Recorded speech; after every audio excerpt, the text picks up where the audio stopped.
Hello, my name is Jupiter Hadley, and today we're doing What's Indie News, our positive gaming-related podcast that talks about loads of things within the games industry. This one is for December of 2017, the last thing that we're going to be talking about in 2017, I suppose. And today we're here with Joseph. Hello. But not Kemp because he's on holiday in America. Boo. Oh. Boo. He's getting American-scented candles. Yes. Without us. He's posting funny tweets on Twitter about American things like American-scented candles. Well, he's on his fun holiday while we're in England. With our English-scented candles. English. Oh, are they English-scented, the candles here? They always just say, numbered whatever, number 7, number 4. True. I don't think we do have any English-scented ones. No. I've been trying to find an English-scented diffuser, but I've not been able to find any yet. Find a tea-scented one. Yeah, that's true. Closest I've got is English rosemary. Weird. Because it said English in the name, so that's me. I've got my English-scented diffuser now. Good. But beyond scented stuff, let's jump into news. Mm-hmm. So firstly, the text adventure You Must Be 18 or Older to Enter was banned from Steam for having pornographic content. Valve has removed seemingly pointless You Must Be 18 or Older to Enter from Steam after the company decided the game, a text adventure with Odyssey? How I said it right? ASCII. It's for some reason the C is a hard C. Okay. I don't know why. ASCII art was pornographic. Seemingly pointless found out about the game's delisting from the Steam marketplace, not from Valve themselves, but from a potential player who was unable to find it in the store, according to the Game Sutra post by co-founder James Cox. Cox emailed Valve, who responded with, Cox paraphrasing, informing us that they had decided that they view our game as porn. So this is quite interesting, because as far as I was aware, James got an email from a YouTuber who was like, oh, I need a key for your game for Steam, and James was like, oh, you can just download it? He was like, no, it's not there.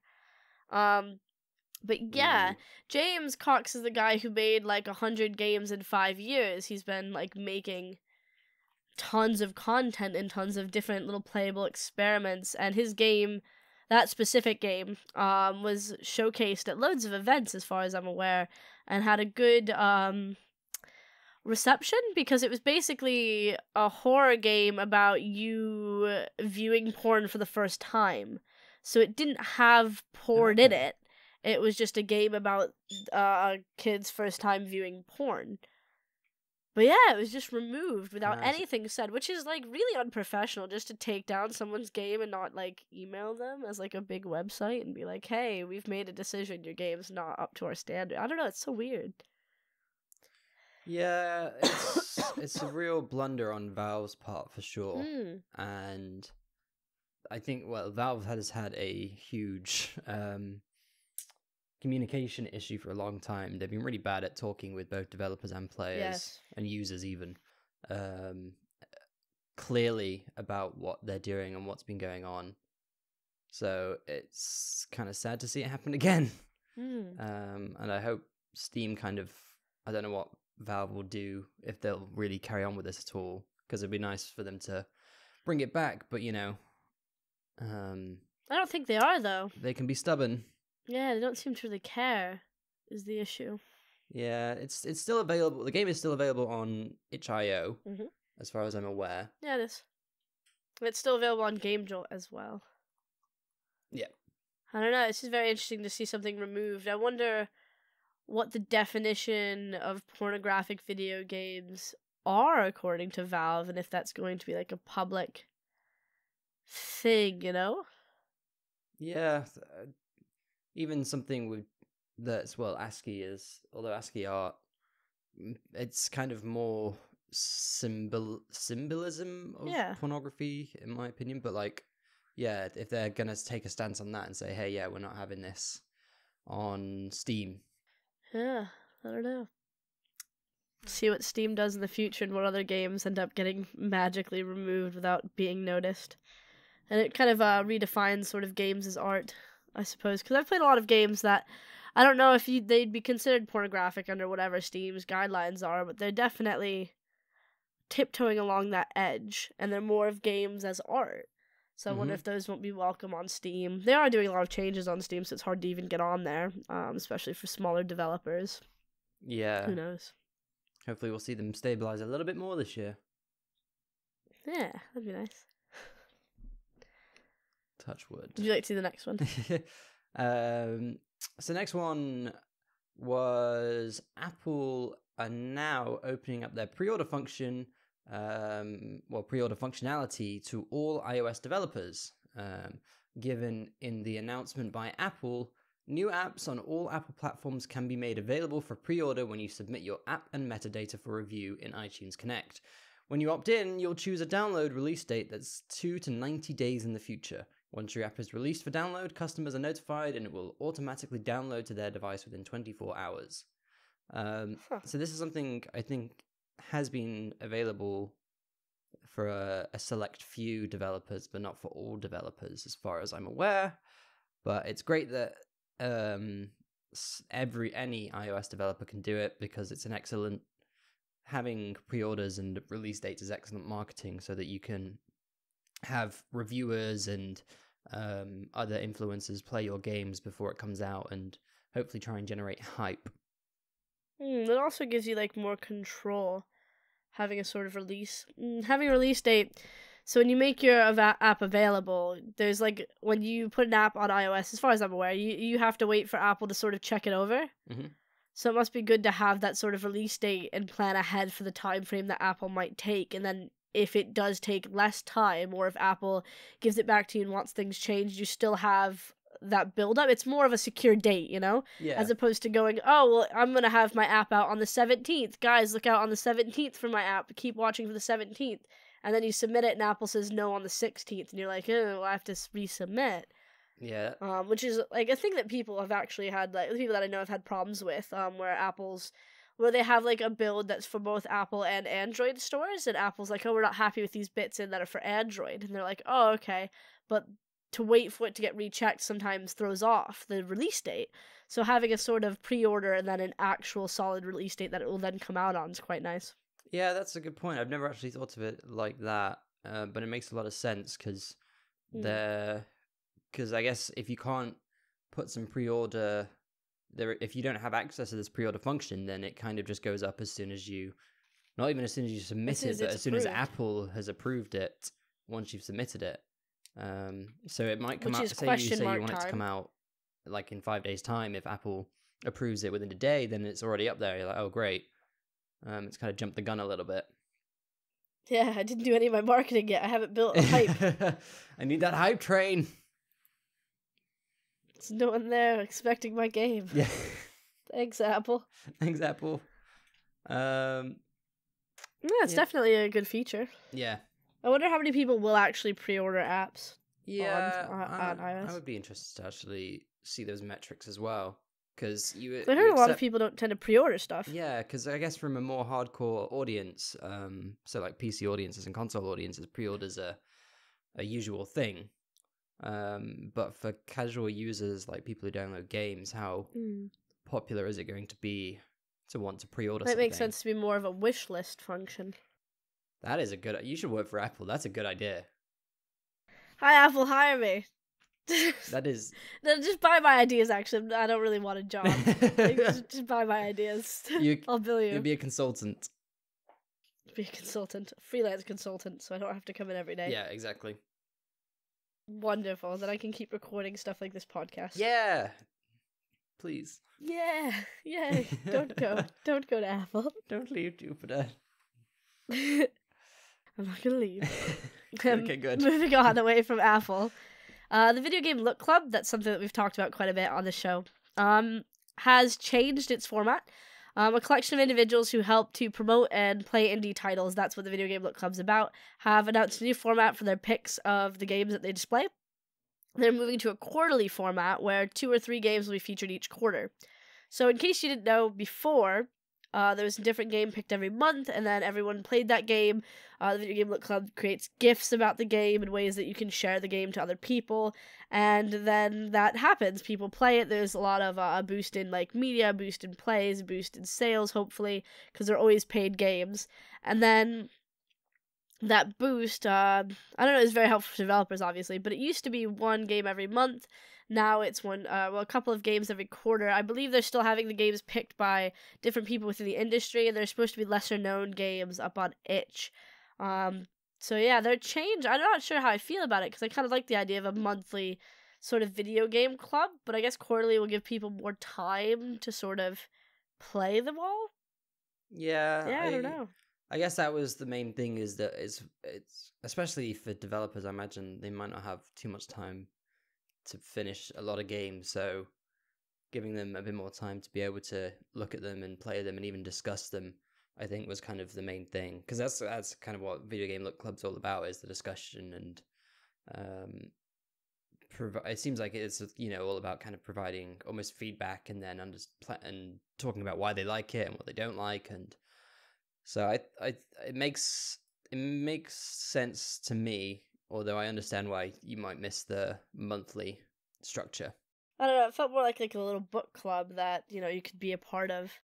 It's not like I don't like it the way it is. I look forward to playing the games and just sort of checking them out, but I guess I need more solid, like, this month. You have until the end of this month to play this one. You have until...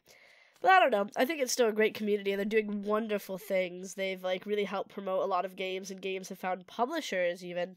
Oh, wow, because nice. of all of the boost of being part of the Look Club. So yeah, no, it's a great idea. I'm so glad that someone's doing it, and the amount of effort that they're going through to just create GIFs that are easily shareable, to provide all the information there. It's really good. It's really good. Nice. I'm dying. Oh, Jupiter. You can make it. Just gotta get through 2018, and then 2019, and then the rest. And then the rest of my life. And then sell it to Apple, and then... Yeah. Apple save Jupiter. Apple save me. I don't know how to save me. An apple a day keeps the doctor away. I'll be more healthy. Oh my god. If that was a reach. If I could, I would walk out this podcast with that joke. I dare you. Anyway, I'll head on to the next one. We'll talk about Google Play rather than Apple this time. Google Play kicks off Change the Game to promote gender diversity in mobile games. So Google Play has detailed a new initiative called Change the Game that seeks to empower women creating and playing mobile games. The company says that mobile games have been largely absent from larger conversations about gender diversity in the video game industry, prompting it to partner with the analytics firm Newzoo and form the Change the Game program. The research gathered under the program offers game developers a look at the current state of gender diversity in mobile games, as well as a snapshot of the people who play them. The full findings from that research can be found on the Change the Game website. Google Play also says that it will use the new initiative to promote diversity in and of games, celebrate the full spectrum of female players and experiences, and empower the next generation of game makers through partnerships with organizations like Girls Make Games. Ooh. Newzoo, for the people who don't know who Newzoo are, they're, like I said, an analytics firm, but they probably are the biggest games analytics firm ever, and each year release a huge update on how much the industry has grown and what the different sectors have been up to. And it's, as a researcher, I look at it almost every single year. And it's nice that they're kind of focusing more on kind of gender in terms of the mobile area, because from what I could tell, the focus in Newzoo for mobile was just more how much people were buying and on what platforms. This might be incorrect, but I thought that for mobile there's actually a lot of older female players, so older women playing things like Connect 3 game, like lots of King.com based games have a primarily mobile audience. Mm-hmm. Yep. So I always in my head, there's always been more women mobile gaming than there is men mobile gaming. So it's quite interesting that they focused on mobile gaming for women, because I think there's already an audience, or at least a good core group of female identifying people playing games on mobile. Yeah. And I like the idea of them creating games as well, because that's like people who've played loads of mobile games will probably come up with some great mobile games to then make. And Girls Make Games is a great organization. I've seen some of the games that they've made and some of the initiatives that they've started and their workshops, and it's just wonderful. So it seems like a very positive thing coming into the new year. Mm-hmm. Oh no, for sure. Yeah. I think that, I was just going to say that I think that what Change the Game wants to do is kind of focus a bit more of the conversation, I guess, onto mobile development, women in mobile development, because I think, so if you think about players in, I don't know, more hardcore games, I'd say, like more hardcore platforms like consoles and PC, we have quite a large voice, especially compared to things like film and TV and stuff. Whereas I think mobile gaming, I don't think there's that much of a voice for players, and so I think this is, from what I can tell, at least anyway, it seems more to me like it's helping both the developers and the players have a bit more of a voice in the games. But interesting.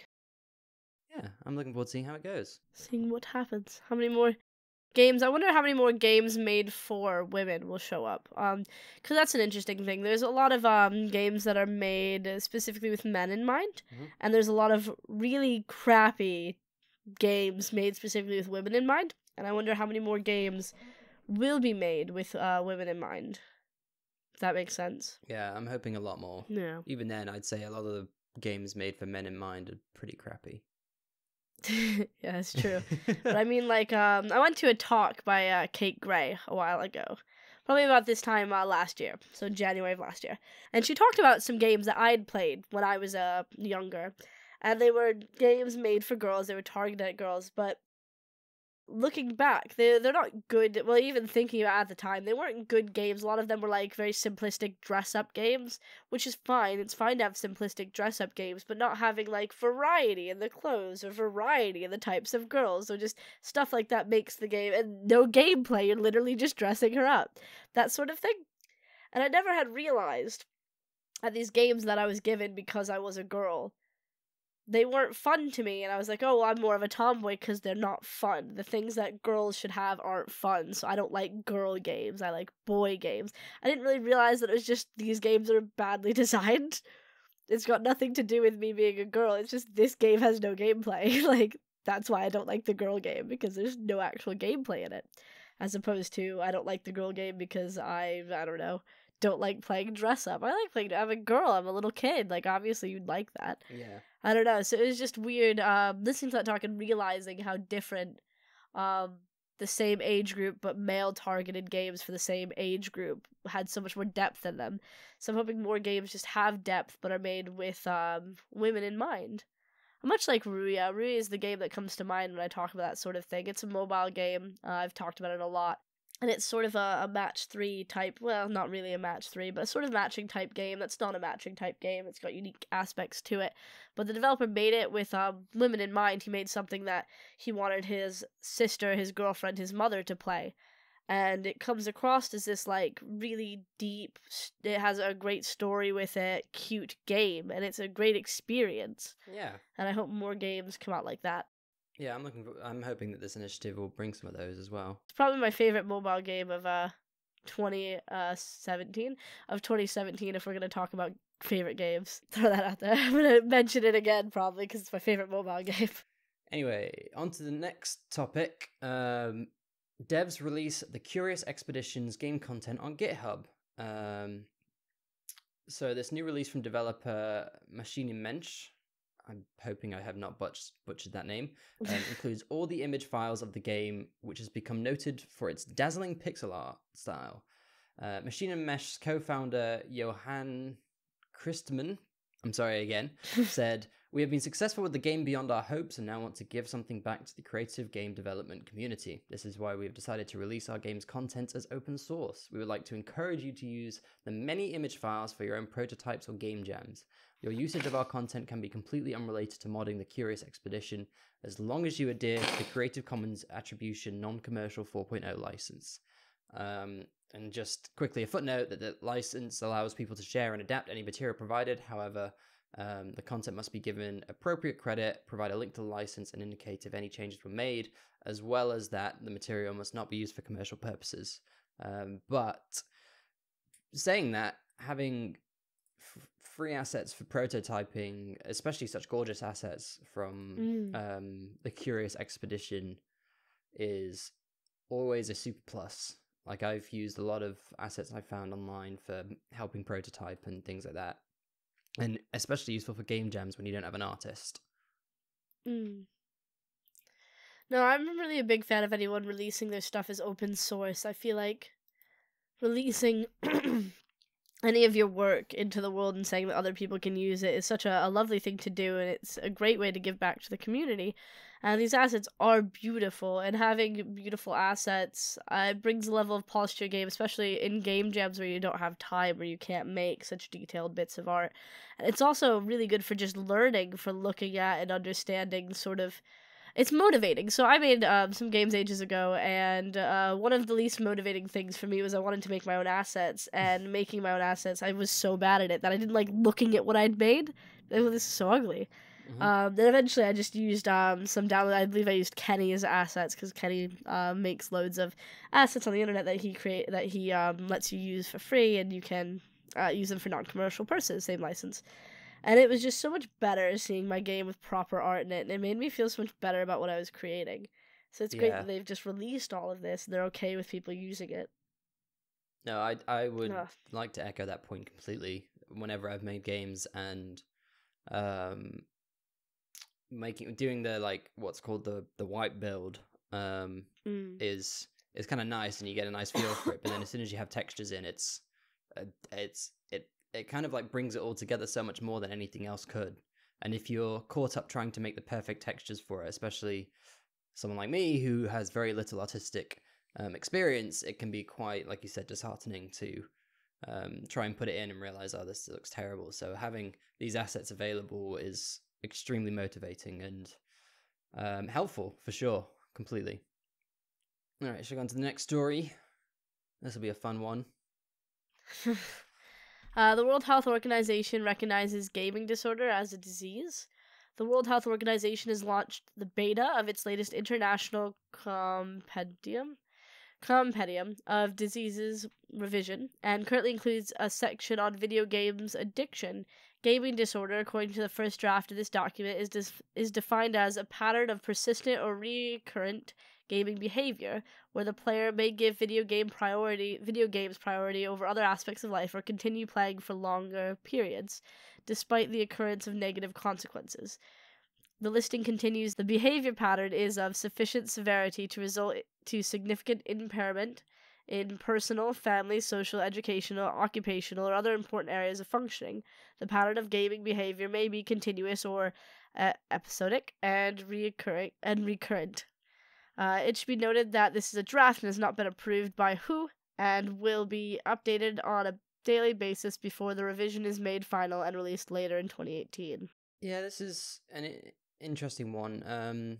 So I didn't include the whole article because it's long. Fair.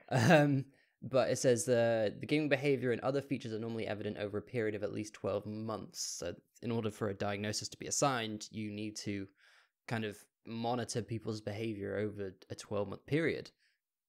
And they've also added another listing for hazardous gaming, where the player's gaming pattern appreciably increases the risk of harmful physical or mental health consequences to the individual or to others around this individual.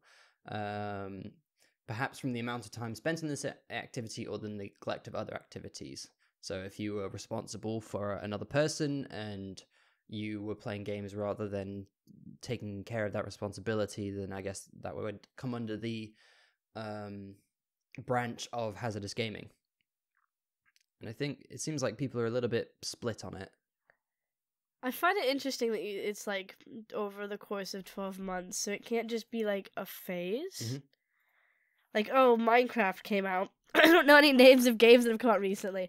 Oh, insert game here has come out, and this kid's just playing it like non-stop for 3 days. Oh, he's got a gaming disorder, but it's just a new game. Instead, it's gonna be like 12 months of doing it. I find that quite interesting. I don't know what my opinion is on it. I don't know if you have any opinions. Well, my My opinion is that if as long as there's been a lot of research around it and it's been well considered, then you know, it's good to have it there. It just means that, you know, whether you take how you take the diagnosis is kind of your imperative, I guess. Because if you're What's treatment for it? I don't think Stop playing games. I don't think. So of more interest will be whether medical professionals are able to use this to build case studies of those who suffer and how the signs might be better identified. So there doesn't seem to be anything talking about how to deal with the addiction. But yeah, it's so. And another interesting thing I've just noticed in the article was that the Entertainment Software Association released a statement talking about this gaming disorder announcement. And they said the World Health Organization knows that common sense and objective research prove video games are not addictive. So it might not be that they're addictive, but there is the potential for an addiction. I don't know. It's kind of a cop out. There's a potential for addiction in anything. Yeah, exactly. It's what like, I'd say. Playing sports, there's a potential in being addicted to, I don't know, constantly playing sports. The only reason that you tend to stop is because you physically can't continue, and you have a team that won't let you continue if you get to that point. I don't know. It's a very weird concept. Yeah, I think it's a big philosophical question, or even psychological, more than philosophical. Well, but we did. Moving on to games that you should play. I was going to say that, despite December being the time of eating and celebrating, there were some releases. Games were actually released. Yeah, well, only a few, but they were some top-notch releases. Yeah, so the first one was Shadowhand. I believe you told me about this, Jupiter. Yes. Developed by Grey Alien Games, and it's a strategic RPG card game. You duel powerful enemies in 18th century England with a unique solitaire-style turn-based combat. Equip your character strategically to sneak, slice, and blast through foes. I like the art style, for sure. So, I played this game ages ago at EGX and really, really enjoyed it. I'm not a big fan of card games, I'm not going to lie to you. However, this is a card game that's super fun to play, and they sort of like battle each other on screen. There's lots of really, really nice effects and whatnot.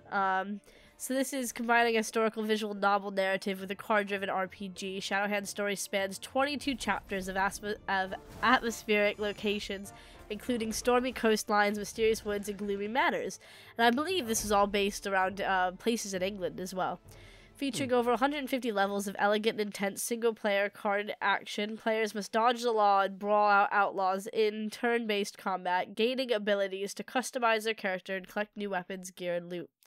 Yeah, it's a really cool-looking game. It looks super fun. Even if you're not a fan of card games, if you're a fan of narrative games, you should play this narrative card-based game. It's really great. It looks badass. I'm surprised you haven't played it, because it's been at EGX a couple of times, I feel like. It's also got been recommended by Eurogamer and was the finalist for the TIGA Games Industry Awards. Yeah, it's a solid game. Do you want to do Perfect Date? I do. I've played Perfect Date. Another game that was released this month is called Perfect Date. Another game that I saw at EGX, though I saw it a bit more recently. It's developed by Bay Team. Perfect Date is a cross between a visual novel and a dating sim, and a dark British comedy. You, a human, will get to date cats and uncover the dark secrets of the mysterious Cat Island. Throughout the game's 7 chapters, you will be playing as multiple scientific researchers on a quest to analyze and understand the flora, fauna, and felines of the very unusual island, Cat Island, an island almost exclusively inhabited by cats. So I saw this game at EGX more recently, and the demo they had there was just a quick date. The one that I played was just a quick date with a cat who I saw on a dating app. And it was so funny. And I was like, this is great. And then I've also played some of the actual game recently where you are a scientist. There's a bit more story. There's a bit more going on, I'd like to say. All of the cats have really great personalities. The environment that you're in is quite interesting, and the story behind everything is very interesting. It's also made by Oliver, age 24, if you know who that is. I think I've heard of him. I think I met him at EGX as well. You probably did. He was there standing in the middle of the aisle. He's a YouTuber. He used to do these like funny drawing videos where he drew like very shit. Like the drawings were not good. And he'd always start off with, "I'm Oliver, age 20, and he'd write his age there, like, you know, like a little kid does. They write their name and their age on their schoolwork. And then he would do, like, a drawing tutorial that was very serious, but it would be a shit drawing. Or someone would give him a very good drawing, and he'd make it very shit and tell him why the good drawing wasn't good. And I used to think this was freaking hilarious. I thought it was the best idea for a YouTube channel ever. I was so happy with it. Most like speed drawing and drawing videos, you get to see shading and coloring and like bits that are really good. Not Oliver. Oliver's single color, no shading. Lines are drawn permanently the first time. No sketching out. And it was great. So a lot of the games in that art style, it's in the same art style that you'd associate with him, which is like another layer of just great to me. But yeah, I think it's a pretty funny little game. Oh. Well, I looking at the Steam page, I really like it because I love the style because it gives me like a little feeling of a look of the oatmeal whilst having also the look of Weeble stuff as well as the humor of Weeble as well. It's like perfect. It is quite funny the adventures you get up to with the cats. Being a scientist, you're quite smart, and the cats are very interesting. Yeah, because you're different scientists. You choose different scientists to figure out to observe the cats. And you get to find out what's happened to past scientists as well. Ah. Past scientists have not had a good time. Solid game. Solid game. Next up we have a small robot story developed by BC Likes You. Small Robot Story is an adventure platformer where you play as Ray, a small robot who activates and has no idea why.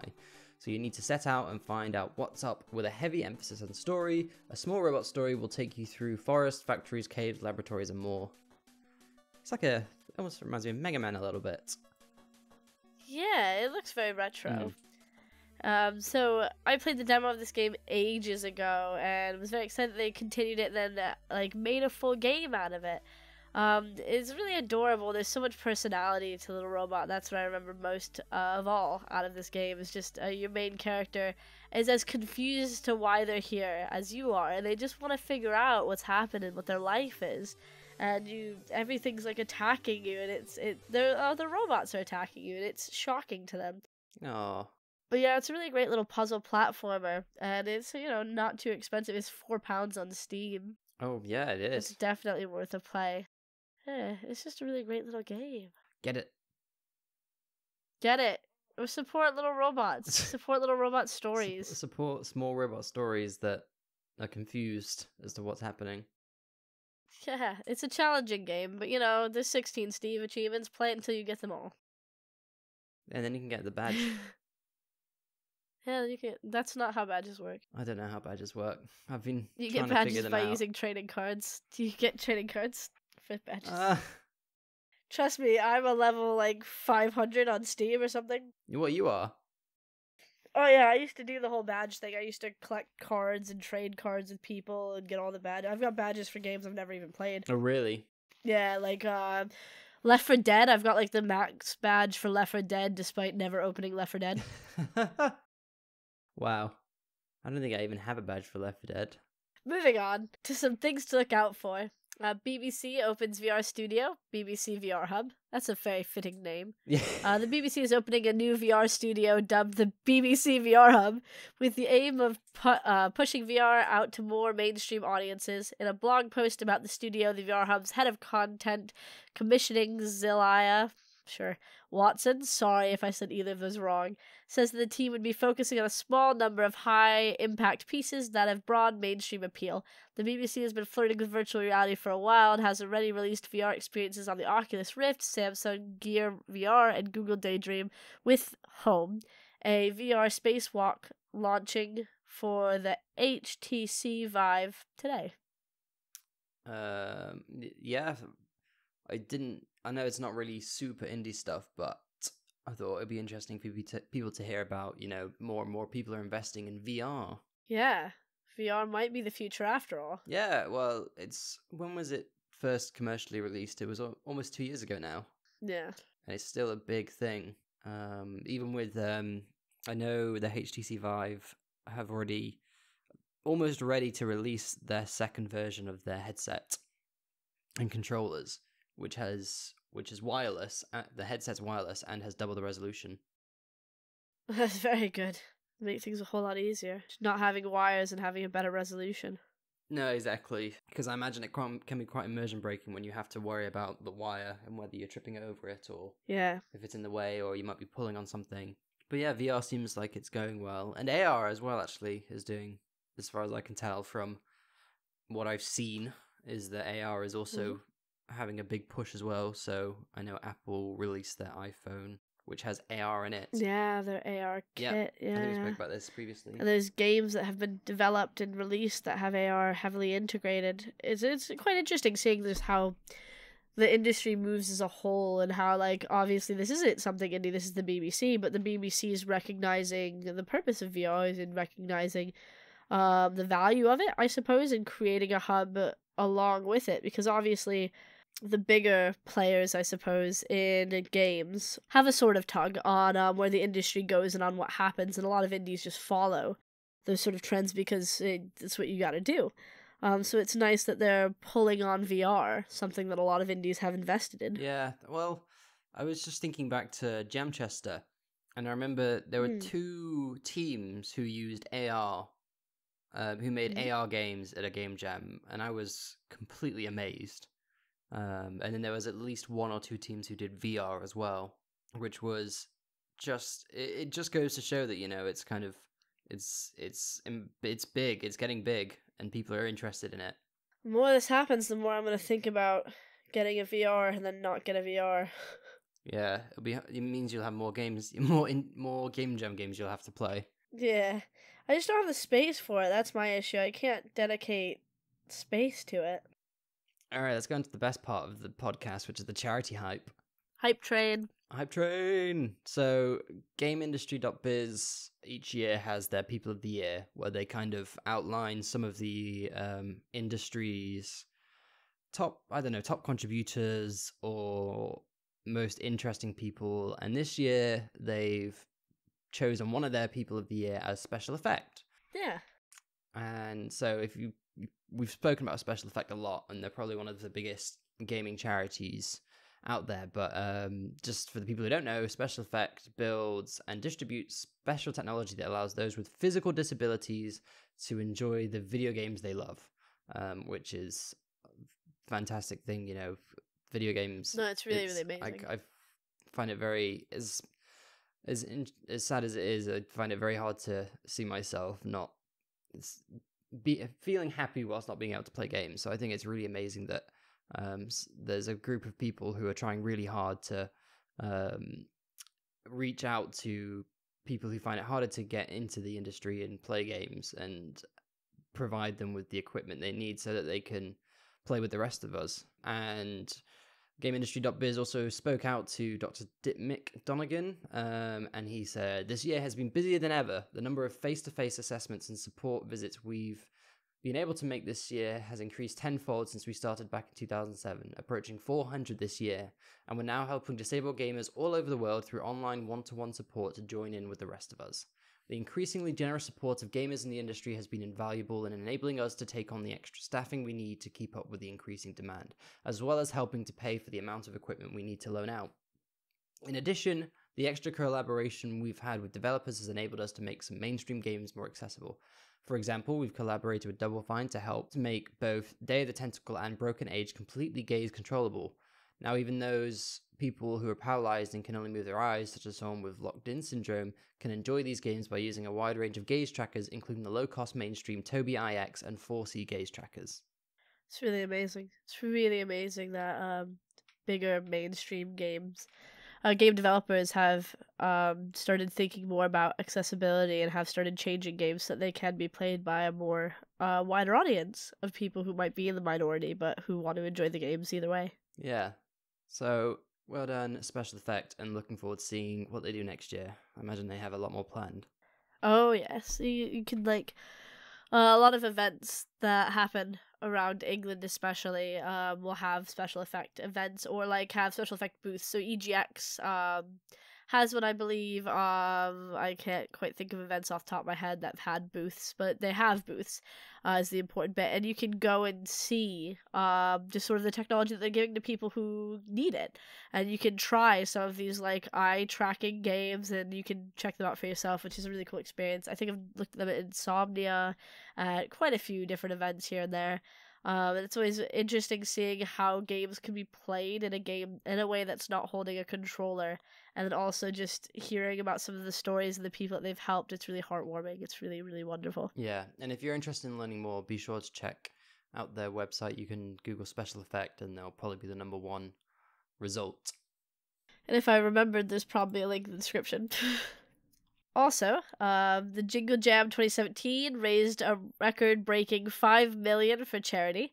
Working with digital storefront Humble Bundle, Jingle Jam has already raised over $5.2 million, almost doubling last year's total of $2.57 million. The charities benefiting from this year's drive are Wallace and Gromit's Grand Appeal, Special Effect, of course, the Whale and Dolphin Conservation, the Mental Health Foundation, Save the Children, Cancer Research, Charity Water, and the International Lesbian, Gay, Bisexual, and Intersex Association.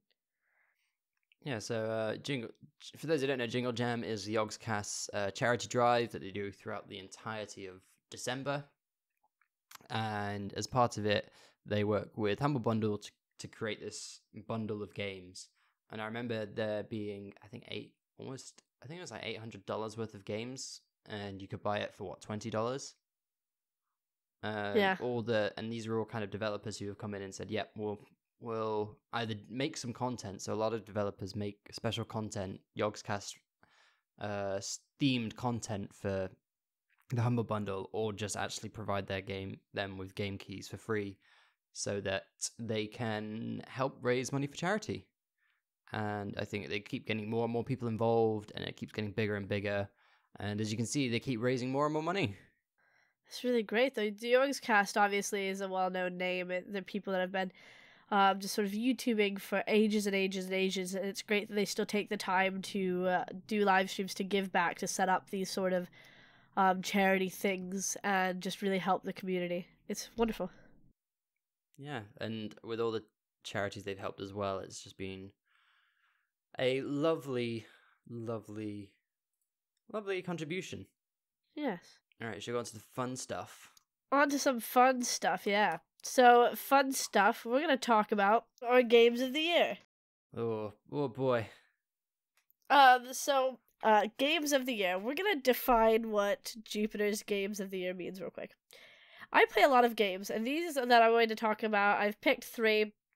They're the first ones that come to mind when I think about games of the year, and they're games that I really love that were released this year.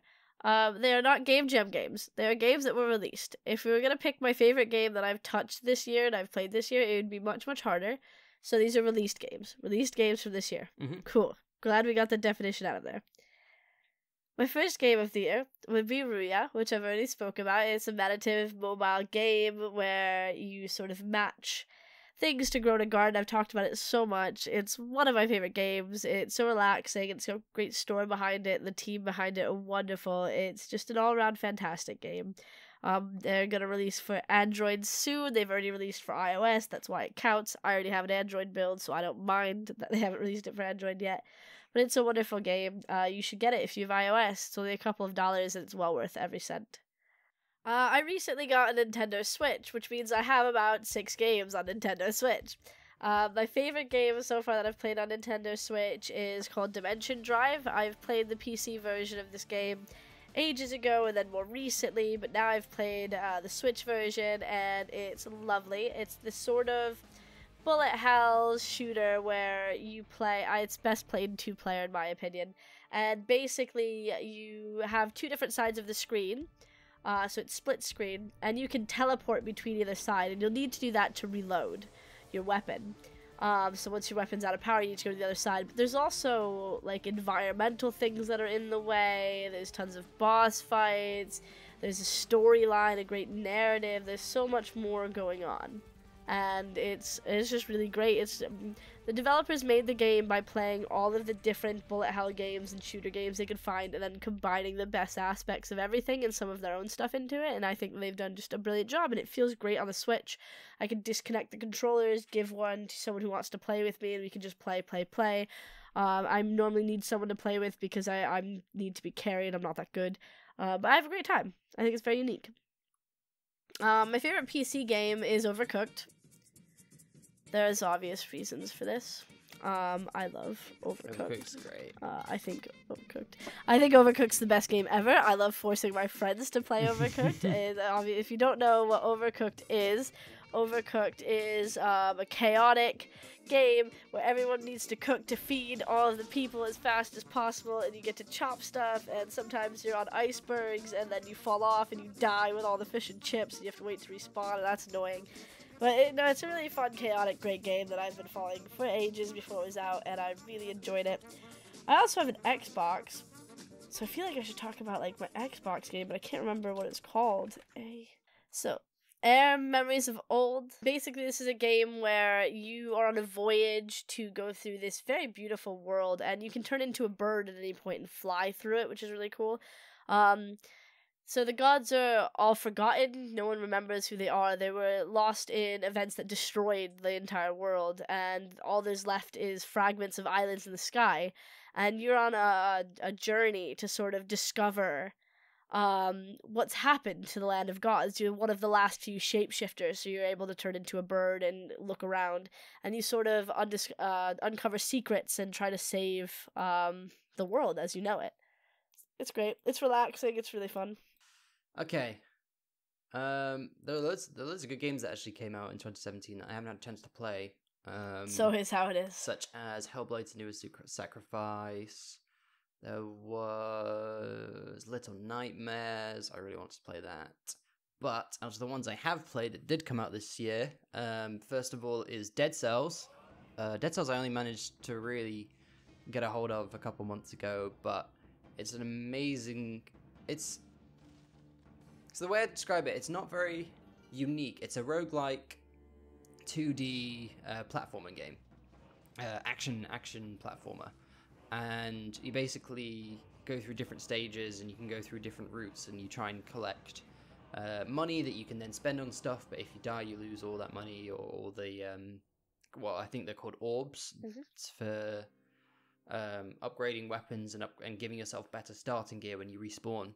But what's really good about it is that the look and feel and the combat has just been kind of fine-tuned to just feel amazing. Everything about that game makes me want to just play it more, and every time I play it, it feels just like so much fun. So I definitely recommend it. Yeah, so Dead Cells was definitely was the top one. Then, as a horror fan, Resident Evil 7 Biohazard I really, really liked. I know a lot of Resident Evil fans don't really like it because it isn't a proper Resident Evil game, but as a horror game, I love it. I'm a big fan of horror games, and so Resident Evil 7 was a really fun game for me, and a really scary one actually as well. I hate horror games. Oh, I just love them so much. That's my 2 cents.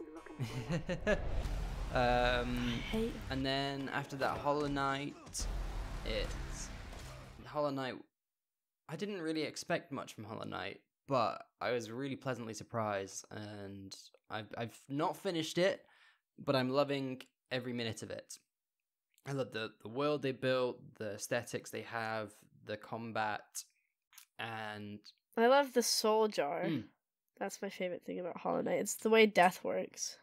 I know a lot of people compared it to a different game. I don't remember what game, but I really love the way that worked, and just the whole aesthetic of the game is really wonderful. Hollow Knight was definitely a standout for me as well. Yeah, I think it's Dark Souls. I think they compared it to. Yeah, it's Dark Souls. Although I think people compare almost everything to Dark Souls now. I think this is the year, because like Cuphead, they compared to Dark Souls as well. So I feel like this is the year that everything was like Dark Souls. But speaking of Dark Souls, a game that was actually very similar to Dark Souls is The Surge. And so The Surge is by the developers of The Fallen, which was a renowned, very bad what people would call a Dark Souls clone, whereas the Surge is very similar, but it has its own interesting mechanics, such as aiming at specific limbs to unlock specific upgrades, and the world that they generate is a really cool one. So it's about this company that's trying to better the world, a technology company that's trying to better the world, and then something goes horribly wrong with AI and stuff. It's always the AI, and you wake up in the middle of it not knowing what's happening and are told to fix it. And I really enjoyed the combat in it. The feeling of the combat was really good. You felt it was very heavy compared to Dark Souls, but it was a lot of fun. And then finally, something I only started playing a couple weeks before the year ended, but Super Mario Odyssey. Oh, I just love that game. I've never loved. Mario has been an interesting one for me, as I've liked it, but I've never really loved them. But then Odyssey just hits a sweet spot. So I'm really enjoying Mario If you've got a Odyssey Switch, as well. you should have Odyssey. Yeah, this is one of the few games I have for Switch, and I was really enjoying it as well. I don't play it as often as I'd want to, but it's really fun. It's really fun throwing my hat out and collecting stuff and discovering things. And there's bits where it like almost plays. I'm sure you know what I'm talking about. Bits where it plays like a 2D version, like the old school version of the game. You can go inside the tunnel, and that's like a really nice little nod to the older games, and I think it's great. I got to be a dinosaur for a bit. That was fun. I was really mad at my cap when it decided that it couldn't do it anymore. Yeah, well, holding it's hard though. Yeah, but it even has a lot of nods to old games. I think it has a big nod to the very first Jumpman game, Donkey Kong. Yeah. And it's just feels amazing. If you just want like a nice fun game for any age, you can play 2-player as well, and 2-player is quite fun. Yeah, I actually did 2 players with my brother, and I thought it might be a bit but actually I quite enjoyed playing as Cappy. Yeah, when I heard that one person played Cappy, I was like, oh, they've kind of got the like not great job, and then we played it, and it was actually really fun. Kiwi, stop making noises. But yeah, those are your favorite games of the year. Yeah, you should play every single one of them. No. Oh, you meant everyone else. I thought you meant me. I was like, no. No, yeah, I meant everyone else. Sorry, I was like, I don't play horror games. I think we've got a good range of genres in there as well, so. Yes, we do. So let's go through this. Just some other talking points. There was a Game Sutra article released on the 5 trends that define the games industry in 2017. Yep. And we've got some bullet points from those 5 trends. The first one is uncertainty in post-Steam Direct world, the ditching of Greenlight and the moving to Steam Direct. There was tons of uncertainty around that. And we're still not sure how things have panned out. I mean, there's obviously a lot less games on because of the $100 paywall, but there's also more publishers who just pay for like games to be put up on Steam. Yeah. So I'm not sure if that ever really fixed anything. I don't know. I still don't know about Steam. I still don't like Steam Direct. I think that Steam should just hire a team of people to actually look over games. Secondly, loot box scrutiny. Obviously, loot boxes were a big thing, especially towards the end of the year. Were a big controversy. Yeah. Third, AR peaks. That's AR peaks interest as VR comes back to reality. VR investments are going well, and the increase in AR being done. Which one's gonna win? AR versus VR? Yeah, pretty much. Just VR's doing, like we said before, extremely well for 2 years, and but AR is seeing an emergence as Google and Apple are providing support for their devices for AR development. Chicken dinners for all. Is that how you say it? PubG hype? PubG, yeah. Some people say PubG. Some people say PubG. I want to say PubG. PubG. PubG. Yeah, it's. I have fallen into this hype. I played a lot of PubG when it came out. Although I've played a lot less recently. But it's been, I think, throughout the entire year since release, it's been Steam's, if not top 10, number 1 selling game. I don't get it. but okay. Yeah. And number 5, Switch Rising. The Nintendo Switch was very successful. It has a lot of indie games on it. The fact that you and me both have one is a good point. Yeah, and everyone I know seems to have one, and there's so many indie games, so many amazing indie games. Don't just look at physical games on the Switch. Sorry, little rant here, little tidbit of advice. Stop looking at just physical games on the Switch and start looking in their fucking e-store, and you will find gems. There are so many amazing indie games that have been ported to Switch, and you can't get a physical copy. Some guy was over at our house yesterday, 2 days ago even, and he had his Switch, and he was like, "Oh, these games that you're mentioning, let me see their cartridges. Maybe I'll recognize." I was like, "I don't have cartridges for them. They're on the e-store." He's like, "Oh, I only buy games that have cartridges." No, you're wrong. What? You're fucking shit up. Like, you're missing so many great games. There is so many amazing games. You start scrolling through that online store, it's amazing. Just the amount of amazing indie devs. Amazing, I'm using too much. The amount of brilliant indie devs who have ported their game on there. Their games are great and they work so well. Take the time to look through them. The first thing I got for the Switch was Stardew Valley. That was the very first thing I got on there. Yet. I have it on my PC. And then I haven't bought anything else, but my next 2 games I want to buy are Hollow Knight and Overcooked. Yes. Because Overcooked is so good for a Switch. Yes, It's the I bought perfect game Overcooked. for a Switch. Overcooked was the first game I bought. I also have... I could open up my Switch and just read you my games. I've got quite a few great games that you've never heard of, probably. Alright, so I have Overcooked, Binaries, Caveman Warriors, Tiny Troopers XL, Tumbleseed, Slime Sand, Super Mario Odyssey, Dimension Drive, and I have Voltic Inc. coming in the mail. Ooh. I actually haven't heard of any of those. That's crazy. Well, I think I've seen them on the store, but I don't know anything about them. You should. Slime Sand's really cool if you like platformers. Tumbleseed's super challenging but has a great aesthetic. I haven't played Tiny Troopers yet. I haven't played... A couple of these I haven't played yet. I've been sent over review codes, so I'm waiting to review them. Binaries is super simplistic, super challenging, really great puzzle-solving game. Mm-hmm. Dimension Drive's fantastic. One of my game of the year for this device. Yeah. I also have a beautiful plastic case for my Switch so I don't break it. That's a good point. There's a lot of things I should probably buy for it, but it's going to cost a lot. If you can, I'd recommend Breath of the Wild, but I think everyone's recommending it. Well, it's the Game Awards Game of the Year, wasn't it? Yeah. Breath of the Wild. And everyone... I can understand why. I've been playing it. It's so good. Scratches an itch that Skyrim scratched in 2011. Literally everyone's like, "Oh, this is the one, this is the one, this is the one," or something. And I'm just, this is the one to get. And I'm just like, Yeah, that's fair. I have Mario Odyssey. I feel like the thing is, everyone's going to have their one thing to get, and they're probably usually going to be different. I mean, I probably should just get it, but... I mean, if I had to pick one game of the year, I would probably say Dead Cells. I would say pick up Dead Cells. It just feels amazing. Which would I'd probably pick Overcooked, because I've been saying Overcooked's my game of the year before it was released. Yeah, that's fair. I really love Overcooked. I do love. I think Overcooked is very close there, but yeah. Yeah, I love my Switch. Yeah, I love mine too. Switch Rising. Was there anything else you wanted to talk about?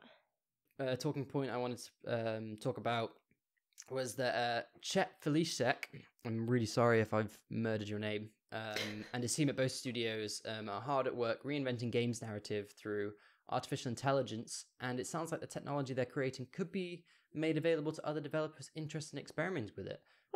Felicek has an incredibly open philosophy towards the games development community that was born out of working with virtual reality, a notoriously experimental and open clique. One of the things I've loved working within the VR space is how sharing all the developers have been, Felicek says. They really try to help each other and push VR forward. So we're kind of using that model here. I don't know exactly what the end form of this technology is, there's no promises with this, but the idea that we're getting to be open about the development, the tools we're using, how we're doing it, and seeing if other people can do it. I'm a big fan of thinking that other developers are never ever the competition, because you never own 50% of the market of anything, he says. Maybe PubG is getting close, it just doesn't pay off to behave that way. I've already privately pitched this to a dozen developers just to get feedback. what am I missing? What aren't we thinking of? And always, every single person I've learned something from. And I thought it was kind of nice to say, hey, look, this is what the gaming community in general is. Although Chet Felicek is talking about VR, I think that just maybe not the big AAA companies, but the indie community for sure is very open about. I was just gonna say they're very open about what they do and how they do it. Yes, this is a great kind of point to end off the year, I think, because the indie community has, as we said before, about people having open source stuff and just learning and sharing with each other is something the indie community does more so than any other community I've been a part of. You can have people working on similar games to each other and they'll still support each other in any way possible. It's a beautiful, beautiful thing that just exists within the indie industry, within the indie community. And it's wonderful to hear other people feel the same way. People who have not met and who aren't in my close circle of indie friends. So it's not just me who feels that way. The industry is amazing. It's absolutely wonderful, and it's great to be a part of it. Yeah, especially because I've only really dived into the industry a couple months ago as well as a researcher. It's been fantastic to see kind of the support and the interest and the openness that this community has, and it's really motivating to keep working and work hard on the things I want to get done. Hopefully that continues on in 2018. I hope it does too. But yes. To the new year. So let's end on that note. Thank you very much for watching and liking and commenting. If you're watching this on iTunes, feel free to rate us. I feel like that's something we should ask, but I don't actually ever know what rating even means or entails. If you're watching this on SoundCloud, that's cool. If you're watching this on YouTube and you can actually see it, subscribe to my YouTube channel. We do this monthly, most of the time.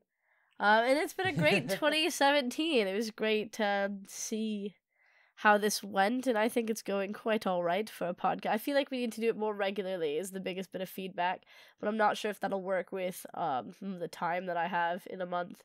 But maybe at some point in the future, we can bump it up to a sort of 2-week thing. But I do hear that feedback. And thank you as always, Joseph, for being here.